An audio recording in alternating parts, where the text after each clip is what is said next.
बिल्कुल आप ठीक कह रहे हैं। मैं राजेश बादल साहब के जाऊंगा। आपने बहुत सारे अच्छे सवाल उठाए कि बहुत सारे विरोधाभास है अलग अलग तरह के, और ऐसे ही कि जो गले उतरते नहीं है। राजेश सर, आपने तो बहुत सारे चुनावों को कवर अप किया हुआ है, लंबा आपका इतना अनुभव है, और आपने चाहे लोकसभा के ढेर सारे चुनाव हो या फिर विधानसभाओं के तो बहुत सारे हैं। 2% का कहीं अभी बढ़त कांग्रेस को है, जो इलेक्शन कमीशन ऑफ इंडिया की साइड ही जहां रुकी है या जहां तक पहुंची है वो जो बतला रहे हैं, इन सब के बीच ऐसा उलटफेर हो जाना, और जो कुछ ग्राउंड रिपोर्ट्स हम निरंतर, आपके बहुत सारे सोर्सेस हैं, सूत्र हैं, हम लोग लगातार चर्चा भी कर रहे थे, एक भी व्यक्ति ऐसा नहीं था, इवन तो हम ये मानते थे भारतीय जनता पार्टी से ऑफ द रिकॉर्ड बात करो तो वो साफ कहती थी कि हम नहीं बच पा रहे। फिर ये सब पे पहली प्रतिक्रिया आपकी हरियाणा पे, तो उसके बाद में जम्मू कश्मीर भी कुछ आपसे लेना चाहूंगा। राजीव सर।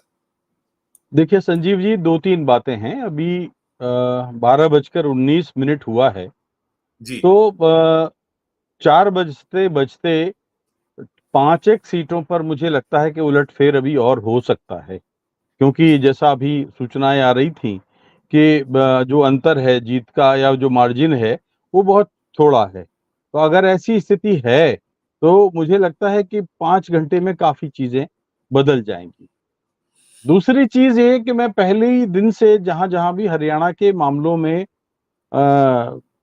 चुनाव की चर्चाओं में गया है, मैं बहुत साफ मैंने कहा है कि चुनाव आयोग 12वें खिलाड़ी की तरह भारतीय जनता पार्टी का खेल रहा है।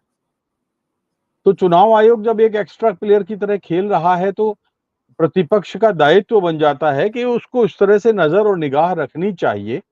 मुझे लगता है इसमें कहीं ये लोग, क्या वजह है, आईटी का कारण है, मतलब मशीनों का कारण है, या क्या कारण है, वो ये लोग नहीं पकड़ पा रहे।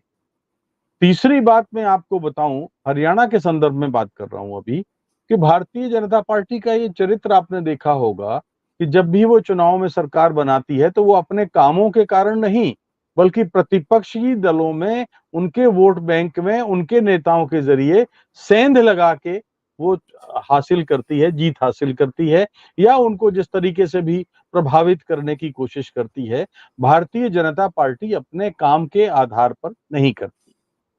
अभी आपने, जब मैं आया तब शिवराज सिंह की प्रेस कॉन्फ्रेंस चल रही थी। भाई शिवराज सिंह कह रहे हैं कि काम के आधार पर जीते। अगर काम के आधार पर बिल्कुल। जीते तो आपने 3 महीने पहले बेचारे खट्टर साहब को इतना बाहर क्यों कर दिया? फिर तो नायब सिंह सैनी साहब को लाना ही नहीं चाहिए था। वो तो इतना अच्छा काम कर रहे थे। तो लोकसभा चुनाव के नतीजे भी उन्होंने दिलवाए। तो लोकसभा चुनाव के जो नतीजे थे, क्या वो कहीं कोई संकेत और संदेश नहीं करते? तो एक बात ये है। तीसरा मैं कहूंगा कि कांग्रेस को थोड़ा सा अपना घर ठीक करने की अभी भी आवश्यकता है। शैलजा के जो बयान आए, निश्चित रूप से उसने कांग्रेस को डेंट किया। और शैलजा ने, मैं कह सकता हूं कि जहां से वो जीती हैं अपने सिरसा से, अपने ही लोगों को जिनको उन्होंने टिकट दिलाया, बहुत ही हाफ हार्टेडली कैंपेन किया है। और नतीजा ये है कि जो 8-9 उनकी जो विधानसभा सीटें आती हैं उनके, और उसमें सिरसा, फतेहाबाद और जींद जिले का हिस्सा थोड़ा सा आता है। तो आप बताइए, देखिए नरवाना से बीजेपी जीत रही है, फतेहाबाद से बीजेपी जीत रही है, जींद के हिस्से से बीजेपी जीत रही है, जो रानिया है वहां से इनेलो जीत रहा है। तो अगर अभी कुछ महीने पहले लोकसभा चुनाव में उन्होंने शानदार जीत हासिल की, और उसमें से, लेकिन अब 4-6 महीनों में क्या ऐसा अचानक लोगों ने बदल दिया कि 4-5 सीटों पर आप जा रही हैं? अच्छा, ऐसा नहीं है। एक और सीट है रतिया। रतिया में जो कैंडिडेट बदला गया वो उनका कैंडिडेट नहीं था, वो राहुल गांधी सीधे लाए थे। तो राहुल गांधी सीधे लाए थे, इसलिए वो सिख कैंडिडेट है, अगर मुझे ठीक याद है तो वो जीत रहे हैं। 10,000 से भी ज्यादा मार्जिन है उनका। यानी एक सीट और आप शैलजा के खाते से निकाल दीजिए कि 5 सीटें, जो सांसद अभी जीत के आया हो, अगर खिसक रही हैं तो सांसद के तौर पे भी उसकी क्या भूमिका है? जो अपने आप को मुख्यमंत्री पद का दावेदार बता रहा था। तो शैलजा ने, मुझे ऐसा लगता कि पार्टी का फायदा करने के बजाय नुकसान किया है।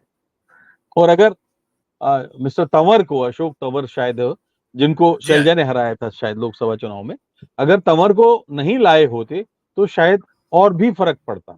दलित चेहरे के रूप में वो आए हैं, अजय माकन के दामाद हैं। तो जब शैलजा की भूमिका देखी तो राहुल गांधी इसलिए उनको लाए, तो उनके आने से फर्क पड़ा है। और उन्होंने जहां मतलब मेरा ख्याल है रानिया में कहा उन्होंने दिलाया है उन्हीं के तो वो भी अच्छे मतों से जीत रहे हैं शायद। नहीं, रानिया से तो एनएलओ जीत रहा है, माफी चाहता हूं। अब मैं एक बात आपको लाना चाहता हूं कि देखिए एक चुनाव का ट्रेंड होता है।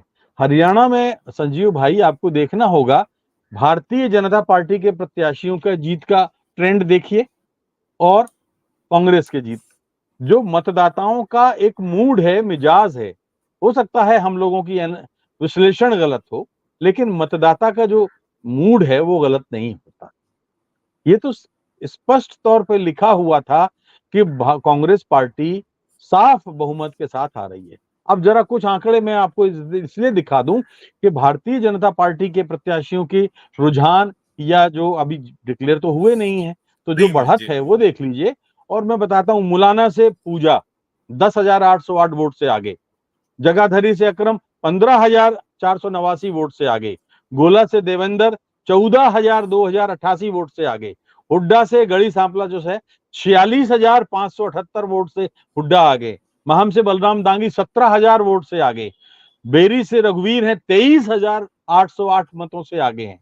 और देखिए एक और आपको बता दूं, बड़ा चौंकाने वाला आंकड़ा है कि अभी एक ताजा जो एकदम अभी 10 सेकंड पहले आया है कि वो लोहारू से कांग्रेस आगे हो गई है 68 वोट से, राजवीर फरटिया जो है वहां पे। लेकिन जो मैं बहुत एक चौंकाने वाली जो बात आपको जो मैं कह रहा था वो बताना चाहता हूं कि कांग्रेस के नूह से कांग्रेस के कैंडिडेट जो है वो 46,000 मतों से आगे हैं। आगे फिरोजपुर झिरका से जो कैंडिडेट है कांग्रेस के वो 73,280 मतों से आगे हैं। आगे बिल्कुल। पुन्हाना से कांग्रेस के कैंडिडेट 79,000 मतों से आगे हैं, 79,690।